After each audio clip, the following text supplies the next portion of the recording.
High বন্ধুরা, আজকে আমরা দেখব ফর্ম 15H কী করে ফিল আপ করতে হয়। তো দেখুন, আমি এখানে একটা ফর্ম 15H নিয়ে এসেছি। যাদের বয়স 60 বছরের ওপরে তারা ফর্ম 15H ফিল আপ করবেন। সবার প্রথমে একে আছে নেম অফ অ্যাসেসি বা ডিক্লেয়ারেন্ট। যার নামে ফিক্সড ডিপোজিট থাকবে সে তার নাম এবং টাইটেলটা এখানে লিখবেন ক্যাপিটালে। এখানে একটা কথা বলে রাখছি, যদি আপনাদের জয়েন্টলি ফিক্সড ডিপোজিট থাকে সেক্ষেত্রে যার নামটা প্রথমে থাকবে সেই নামেই ফর্মটা ফিল আপ হবে। তারপরে প্যান অফ দ্য অ্যাসেসি, এখানে প্যান নাম্বারটা লিখবেন। এরপরে ডেট অফ বার্থ, প্রথমে দিন, তারপরে মাস, তারপরে বছর হিসেবে জন্মের তারিখটা লিখবেন। তারপরে প্রিভিয়াস ইয়ার, এই প্রিভিয়াস ইয়ারটা আমরা কীভাবে লিখব এটা একটু দেখে নিই। ব্যাংকের ফিনান্সিয়াল ইয়ার শুরু হয় 1 এপ্রিল এবং শেষ হয় 31 মার্চ, মানে পরের বছর। এটা চলছে 2024, তাহলে 2024-এর ফিনান্সিয়াল ইয়ার শুরু হবে 1 এপ্রিল 2024 এবং শেষ হবে 31 মার্চ 2025। তাহলে প্রিভিয়াস ইয়ার হয়ে যাবে 2024 এবং 2025। রানিং যে বছরটা চলছে সেই বছরটা আমরা প্রিভিয়াস ইয়ার হিসেবে ধরবো। আর অ্যাসেসমেন্ট ইয়ার হয়ে যাবে 2025 এবং 2026। অ্যাসেসমেন্ট ইয়ার সবসময় প্রিভিয়াস ইয়ার থেকে এক বছর এগিয়ে হয়। তাহলে আমরা এখানে প্রিভিয়াস ইয়ারে 2024 এবং 2025 লিখে দিলাম। আমি এই প্রিভিয়াস ইয়ার এবং অ্যাসেসমেন্ট ইয়ারের 4-5 বছরের একটা লিস্ট আপনাদের বানিয়ে দিচ্ছি। আপনারা যখনই ফিল আপ করুন না কেন আমার এই চারটা থেকে ফিল আপ করবেন, তাহলে আপনাদের ফিল আপ করতে কোনো অসুবিধা হবে না। এরপরে 5-এ বলেছে ফ্ল্যাট ডোর বা ব্লক নাম্বার যেটা হবে লিখবেন। 6-এ নেম অফ প্রিমিসেস, আপনাদের বাড়ি বা অ্যাপার্টমেন্টের কোনো নাম থাকলে সেটা এখানে লিখতে পারেন। তারপরে রোড, স্ট্রিট, লেন যেটা হবে লিখবেন। এরিয়া, লোকালিটি লিখবেন। টাউন, সিটি, ডিস্ট্রিক্ট এখানে উল্লেখ করবেন। স্টেট লিখবেন। পিন, এলাকার পিন নাম্বারটা লিখবেন। ইমেল যদি থাকে অবশ্যই একটা ভ্যালিড ইমেল আইডি এখানে লিখে দেবেন। তারপরে মোবাইল নাম্বার, এখানে একটা ভ্যালিড মোবাইল নাম্বার লিখে দেবেন। এরপরে 14 বলেছে হোয়েদার অ্যাসেস টু ট্যাক্স, মানে এখানে বলতে চেয়েছে আপনারা কি ইনকাম ট্যাক্স রিটার্ন ফাইল জমা করেন। যদি করেন তাহলে ইয়েসে টিক করবেন, আর না হলে নোতে টিক করবেন। আর যদি ইয়েসে টিক করেন তাহলে বিতে বলেছে শেষ কোন বছর আপনারা রিটার্ন ফাইল জমা করেছেন সেই সালটা আপনাদের এখানে লিখতে হবে। আর নোতে টিক করলে এগুলো আপনাদের কিছু লেখার দরকার নেই। আচ্ছা, 15 নম্বরে বলেছে এস্টিমেটেড ইনকাম, মানে যে ফিক্সড ডিপোজিটটার জন্য আপনারা এই ফর্মটা ফিল আপ করছেন তার থেকে বছরে কত টাকা আপনারা ইন্টারেস্ট ইনকাম করেন সেটা আপনাদের এখানে লিখতে হবে। তাহলে এটা আমরা কীভাবে ক্যালকুলেট করব? তো ধরুন আমার ফিক্সড ডিপোজিট অ্যামাউন্ট আছে 7 লাখ টাকা আর রেট অফ ইন্টারেস্ট 7.5, তাহলে আমার অ্যানুয়াল ইন্টারেস্ট হয়ে যাবে 7 lakh into rate of interest 7.5% ভাগ 100। এইভাবে যদি আমি ক্যালকুলেট করি তাহলে আমার এই যে টাকাটা বেরোলো 52,500, এটা হলো আমার 1 বছরের সুদ। তো আমি এইভাবে বের করে এখানে লিখে ফেললাম। আপনারা এইভাবে ক্যালকুলেট করে নিতে পারবেন। কিন্তু অনেক সময় অনেক মানুষ আছেন যারা বছরের মাঝখানে ফিক্সড ডিপোজিট করেন, তারা কি করে বের করবেন? তারা প্রথমে 1 বছরের ইন্টারেস্টটা বের করবেন, সেই 1 বছরের ইন্টারেস্টটাকে 12 দিয়ে ভাগ করে 1 মাসের ইন্টারেস্ট বের করে নেবেন।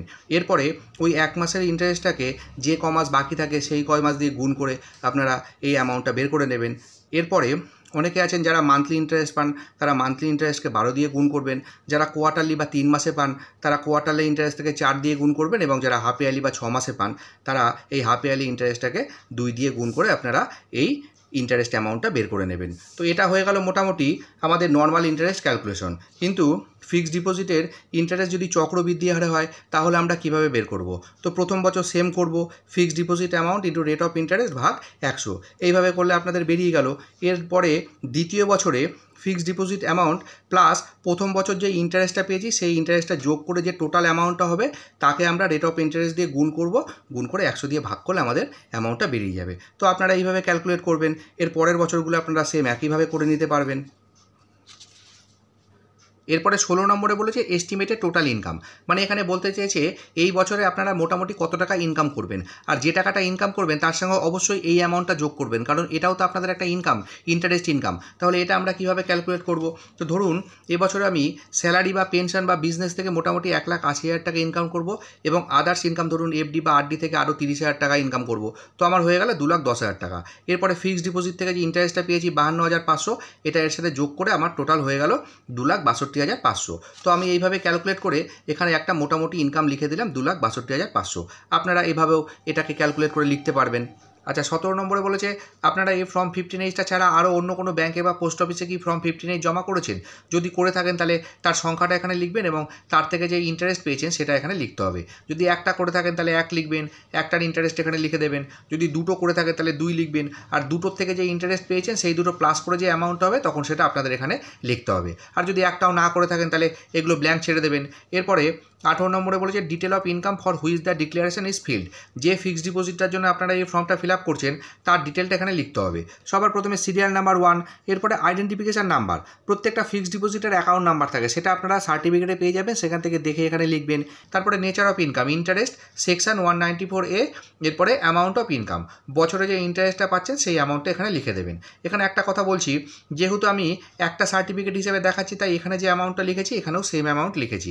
অনেক মানুষ আছেন যাদের একই ব্যাংকে 2 বা 3টে ফিক্সড ডিপোজিট থাকে, তারা পরপর 2 বা 3টে ফিক্সড ডিপোজিটের ডিটেল লিখবেন, তারপরে তার থেকে বছরে যে ইন্টারেস্টটা পাচ্ছেন সেগুলো পরপর লিখবেন, তারপরে সবগুলো যোগ করে যে টোটাল অ্যামাউন্টটা হবে তখন সেটা আপনারা এখানে লিখবেন। আমি যেহেতু একটা সার্টিফিকেট দেখাচ্ছি তাই এই অ্যামাউন্ট সেম লিখেছি। এরপরে সিগনেচার অফ ডিক্লারেন্ট, এখানে অ্যাপ্লিকেন্ট একটা সাইন করে দেবেন। তারপরে ডিক্লারেশন অ্যান্ড ভেরিফিকেশান এখানে অ্যাপ্লিকেন্ট তার নাম এবং টাইটেলটা লিখে দেবেন। তারপরে প্রিভিয়াস ইয়ার এন্ডিং অন 31/3/2025 এবং অ্যাসেসমেন্ট ইয়ার 2025 এবং 2026। এরপরে প্লেস, আপনারা যেখানে থাকেন সেই জায়গাটার নাম লিখবেন এবং ডেট, যেদিনকে আপনারা ফর্মটা ফিল আপ করে জমা করবেন সেই দিনকার ডেটটা দিয়ে দেবেন। এরপরে এইদিকে সিগনেচার অফ দ্য ডিক্লারেন্ট, এখানে অ্যাপ্লিকেন্ট আর একটা সাইন করে দেবেন। তো ফর্মটা ফিল আপ হয়ে গেল, আপনারা এইভাবে ফিল আপ করবেন। আর যদি কোনো জায়গায় বুঝতে অসুবিধা হয়, বিশেষ করে 15 নম্বর 16 নম্বর কলম এগুলো যদি একান্তই আপনারা ক্যালকুলেট করে লিখতে না পারেন তাহলে ব্ল্যাঙ্ক নিয়ে যাবেন, যখন জমা করবেন ব্যাংকের স্টাফদের জিজ্ঞাসা করে লিখে নেবেন। আর যদি এর সাথে কোনো ডকুমেন্ট চায় তাহলে সেই ডকুমেন্টের জেরক্স নিয়ে যাবেন এবং ফর্মেরও 1-2 জেরক্স নিয়ে যাবেন। একটা জেরক্সের মধ্যে আপনারা স্ট্যাম্প দিয়ে রিসিভ করে নিয়ে আসবেন। তো আশা করি এইভাবে আপনারা যদি ফর্মটা ফিল আপ করে নিয়ে গিয়ে জমা করেন তাহলে আপনাদের 15H ফর্ম জমা হয়ে যাবে। তো ভিডিওটি যদি ভালো লেগে থাকে তাহলে অবশ্যই একটা লাইক করবেন, শেয়ার করবেন আর আমার চ্যানেলের সাথে থাকবেন। ধন্যবাদ।